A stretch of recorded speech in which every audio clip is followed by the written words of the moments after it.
यमुनानगर जिसके साथ साथ पश्चिमी यमुना नहर बहती है, यहाँ पर आए दिन अवैध खनन के मामले आते रहते हैं। और अगर बात खनन विभाग की जाए तो खनन विभाग और खनन विभाग के अधिकारी बड़ी बड़ी बातें करते हुए ज़रूर नज़र आते हैं, लेकिन अवैध खनन पर अगर लगाम लगाने की बात की जाए तो इस मामले में सरकार और खनन विभाग दोनों ही नाकाम नज़र आते हैं। आपको दिखाएंगे कुछ ऐसी ही तस्वीरें जिनको देखकर शायद आप हैरान हो सकते हैं कि इतने बड़े स्तर पर अवैध खनन सालों साल होती रही और आखिर विभाग की नज़र क्यों नहीं पड़ी, इस पर क्यों नहीं कार्रवाई हो पाई। देखिए तस्वीरें और पूरा मामला यमुनानगर जिले के सलेमपुर कोही गांव के पास के जंगल का यह मामला है। और अवैध खनन के मामले पर अधिकारियों से बात की जाए तो अधिकारी फिर अपनी पीठ थपथपाते हुए नजर आते हैं। तो देखिए, जब इस मामले में खनन विभाग के अधिकारी से बात की गई तो वह भी क्या कहते हुए नजर आए। देखिए पूरा यह मामला।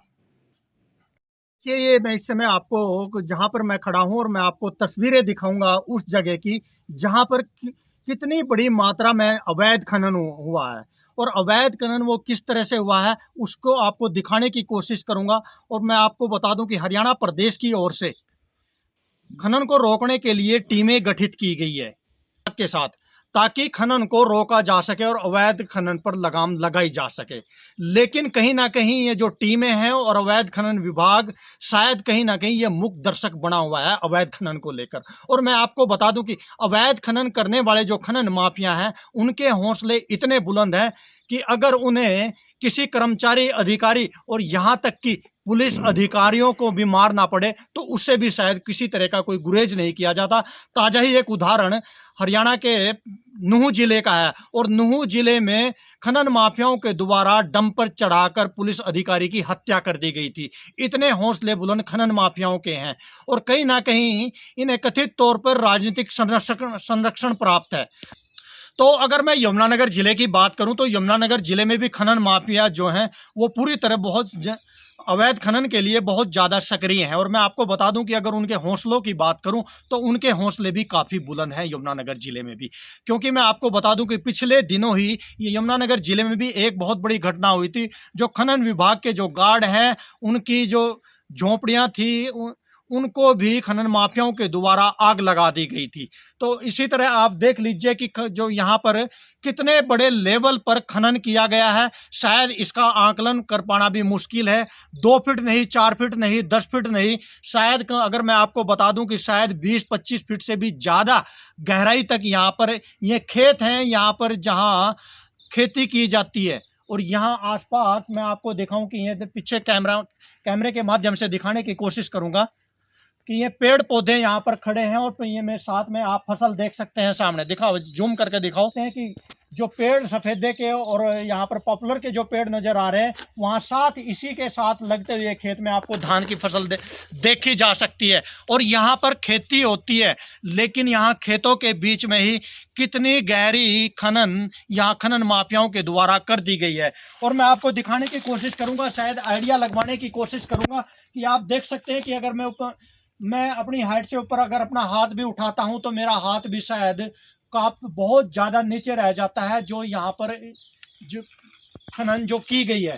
तो इसी से और मैं आपको यह भी दिखाने की कोशिश करूँगा कि ये डंडे के माध्यम से कि यहाँ पर जो ये पानी भरा हुआ है कितना गहरा है, हम इसका अंदाज़ा तो नहीं लगा सकते, लेकिन एक आइडिया लगाने की कोशिश ज़रूर करेंगे। क्योंकि यहाँ पर जो दलदल जैसी भी कहीं कहीं पर बनी हुई है, इसमें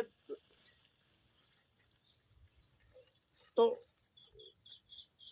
ये जो इसकी गहराई है आगे वहाँ पे जमीन भी नजर नहीं आ रही और उम्मीद को लगता है कि शायद काफ़ी गहराई है। यहाँ पर कितने फीट गहराई हो सकती है ये नहीं कहा जा सकता, लेकिन यहाँ पर ये पानी भी कई फीट पानी खड़ा हुआ है। तो आप देख सकते हैं कि कितनी बड़ी गहराई पर कितने बड़े पैमाना पर अवैध खनन किया गया है। अधिकारियों से इस बारे में बातचीत की जाती है तो कहीं ना कहीं अधिकारी या फिर सरकार की बात करें, सरकार भी अवैध खनन पर पूरी तरह से रोक लगाने की बात तो जरूर करती है, लेकिन कहीं ना कहीं यह बात शायद बातों में ही सिमट जाती है। लेकिन अवैध खनन जो है वो लगातार और बादस्तूर जारी है। क्या नाम है जी आपका? गुरनाम सिंह। और गांव कौन सा आपका? सलेमपुर को ही। सलेमपुर को ही। हाँ। और ये जो यहाँ ये जंगल है ये किस गांव के एरिया का जंगल है? ये गोरा बनी का। गोरा बनी का। हाँ जी। तो यहाँ ये जो खनन हुई है बहुत बड़े पैमाने पे, बहुत गहरी, हाँ। तो ये कितने दिनों तक चली है खनन? ये तो 8-9 साल के चल रही, 8-9 साल से लगातार चल रही। लगातार तो ये दिन में चलती थी, रात में चलती थी? रात में भी, दिन में भी।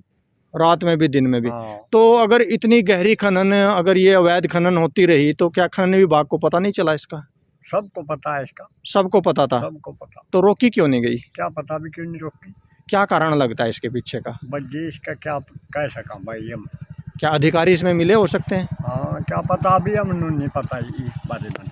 अच्छा, भाई क्या है, लेकिन कई सालों तक चलती रही। हाँ, ये तो 8 साल गए पूरा चले, यानी तमाम स्टोन क्रशर में चमक रही। अच्छा, हाँ। ठीक है। में आपने एक पश्चिमी यमुना नहर तो जरूर देखी होगी, लेकिन एक और यमुना नहर बनाने की जो तैयारी यहाँ खनन माफियाओं के द्वारा की गई है, उसकी भी एक तस्वीर आपको दिखाते हैं। यहाँ पर आप लगाम लगाने की बात जरूर कही गई, लेकिन खनन विभाग किस तरह से रोका गया उसकी तस्वीरें आप अगर शायद आप देखेंगे तो भली बात ही समझ सकते हैं और शायद ये अंदाजा लगा सकते हैं कि खनन माफियाओं के साथ शायद कितनी बड़ी साठ गांठ खनन विभाग की रही होगी। अवैध माइनिंग को लेकर विभाग द्वारा किस तरह के कदम उठाए जा रहे हैं? अवैध माइनिंग को लेकर के जब से मैं आया हूँ, 2 सितंबर की मेरी ज्वाइनिंग है। पिछले करीब 2 महीने हो गए मुझे ज्वाइन किए हुए। 15 सितंबर को की थी और उसमें उपायुक्त महोदय ने सख्त आदेश दिए थे कि किसी भी स्तर पर अगर कोई भी तरह की लापरवाही या किसी तरह का अवैध खनन संज्ञान में आता है, या कोई चाहे स्टोन क्रशर है, स्टोन मालिक है, चाहे ठेकेदार है, चाहे कोई भी व्यक्ति है, उसके खिलाफ विभागीय नियमानुसार सख्त से सख्त कार्रवाई अमल में लाई जाए। तो 2 सितंबर से अब तक 16 FIR मेरे द्वारा दर्ज करवाई जा चुकी है। उन 16 FIR के नतीजा ये है कि करीब 70 स्क्रीनिंग प्लांट या स्टोन क्रशर जिले में जो अवैध गतिविधियों में शामिल थे, जो नकली बिल का प्रयोग करके जो अवैध माइनिंग है, उस अवैध माइनिंग के मार्फत जो खनिज प्राप्त किया जा रहा था उसको लीगल वैध साबित करके आगे बेच रहे थे, उनको पकड़ा गया। उस गिरोह का पर्दाफाश किया गया और इसमें काफ़ी व्यक्तियों की गिरफ्तारी हुई है और काफ़ी प्लांट बंद हुए हैं। यहाँ तक कि एक प्लांट का ऐसा संज्ञान में भी आया था कि जो दादरी से खनिज खरीद रहा है और दादरी से बोल्डर, ग्रेवल, सैंड जो वहाँ निकलता ही नहीं है, उसकी यहाँ पे खरीदारी की गई है। उस प्लांट को भी, उसकी भी FIR करवाई है। उसके साथ साथ एक प्लांट का और संज्ञान में आया है, उसी से मिलता जुलता प्लांट है, उसकी भी जल्दी FIR करवाई जाएगी। इन 2 महीने के दौरान जो अवैध खनन का जो एक मसला था इस ज़िले में, वो काफ़ी हद तक जो है नियंत्रण में आया है विभाग। तो आपको लगता है कि अभी काफ़ी और सुधार की ज़रूरत है? बिल्कुल, कोशिश रहेगी कि बिल्कुल जितना भी किसी भी तरह की कोई भी गतिविधि किसी भी स्तर पे अगर और भी संज्ञान में आएगी, उसको पूरी तरह से समाप्त किया जा सके और इसको बिल्कुल जैसे विभाग के नियमानुसार हर चीज़ को प्रॉपर ऑर्डर में लेकर के आने की हमारी पूरी कोशिश है। और उपायुक्त तो जिन पे कार्रवाई की गई है चंद एक लोग हैं या और भी बहुत सारे ऐसे मामले हैं जिन पे कार्रवाई होनी चाहिए थी लेकिन वो नहीं हुई, किन्हीं कारणों की वजह से? नहीं, कोई कारण इसमें ऐसा नहीं है कि किन्हीं कारणों की वजह से किसी तरह का कोई दबाव रहा हो या किसी की वजह से कोई कार्रवाई ना की गई हो। मैंने आपको बताया कि केवल 16 FIR कराई है, लेकिन 16 FIR के चलते 70 प्लांट बंद हो और कोई ऐसे मामले नहीं है 16 के अलावा? सिर्फ 16 जैसे जैसे जो संज्ञान में आते जा रहे हैं, सिर्फ 2 महीने के कम से कम समय में 16 FIR होने एक अपने आप में बहुत बड़ी उपलब्धि है। और जैसे जैसे जो भी मामला संज्ञान में आता जा रहा है, उसके साथ के साथ उसी समय FIR करके उसको SP महोदय के संज्ञान में डाल करके उसके ऊपर तुरंत कार्रवाई करवाई जा रही है। 16 FIR के नतीजे के कारण ही ये संभव उसका कि जो 70 प्लांट थे जिनका FIR में नाम नहीं था, लेकिन जब जांच आगे बढ़ी, उनकी संलिप्तता पाई गई, उनके खिलाफ कार्रवाई की गई और उनके जो पोर्टल थे वो IT सेल हमारे मुख्यालय के द्वारा बंद करवाए गए।